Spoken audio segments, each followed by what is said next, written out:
Hello बच्चों, let us see this question. Two rectangular plates A and B placed at a distance 2a apart are connected to a battery to produce an electric field. There are insulators between the plate C and other two plate. A magnetic field exists along z-axis. A charged particle of mass m and charge q passed through a hole at the middle of the plate A with velocity v and strike at q, which is the middle of the bottom edge of plate B. After passing through a hole in plate C, if electric field is mv square by qa, what will be the speed of the particle at q? Option number 1 v root 2, option number 2 2v, option number 3 v root 5, option number 4 v root 3।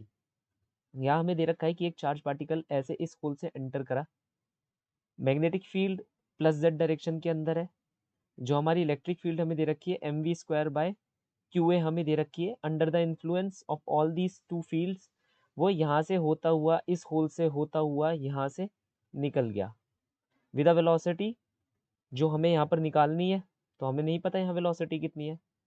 तो basically यहाँ पर जो की concept मैं लगाने वाला हूँ वो की कंसेप्ट क्या है हमारा? की concept is total work done equal to change in kinetic energy. यहाँ पर इलेक्ट्रिक फील्ड का डायरेक्शन हमें नहीं दे रखा, लेकिन ये बता दिया कि ए और जो हमारा बी है वो एक बैटरी से कनेक्टेड है, तो हमारे को पता होना चाहिए जो हमारी इलेक्ट्रिक फील्ड होगी वो ए से बी तक होगी, दैट इज इस डायरेक्शन में हमारी इलेक्ट्रिक फील्ड एग्जिस्ट कर रही होगी। इसके इन्फ्लुएंस में हमारा चार्ज पार्टिकल चल रहा है। तो सबसे पहले ये की कंसेप्ट लगाने से पहले कुछ की चीज़ें हमें बात कर लेनी चाहिए। की चीज़ें क्या? कि डिस्प्लेसमेंट कितना पार्टिकल ले रहा है, यहाँ पर डिस्प्लेसमेंट इस डायरेक्शन के अंदर under the influence of this electric field, under the influence of this force of this provided by this electric field. कितनी डिस्प्लेसमेंट कवर कर रहा है? वो 2a डिस्प्लेसमेंट कवर कर रहा है। ये हमें याद रखना है क्योंकि अभी मैं थोड़ी देर में इसका यूज करने वाला हूँ।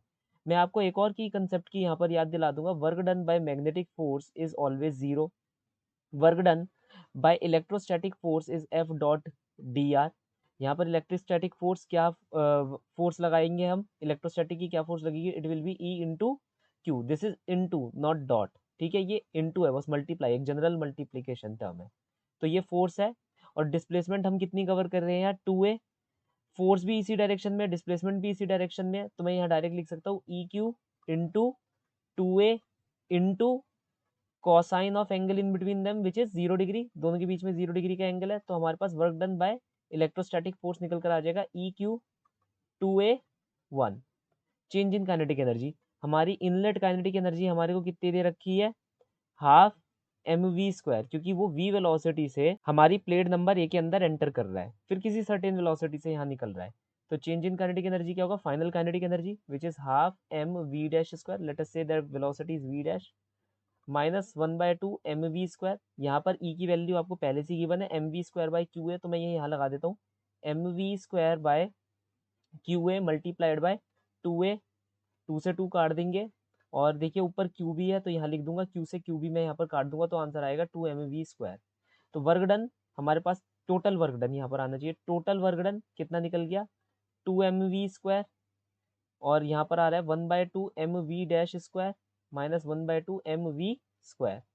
एम एम एम कैंसिल हो जाएगा, 2 को कॉमन लेके इधर पहुंचा दिया तो 4v square equal to v dash square minus v square, ये इधर चला जाएगा तो 5v square equal to v dash square.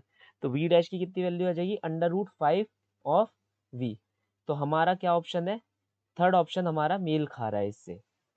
So the final solution of the following problem is third option. Hope you understood it well, best of luck.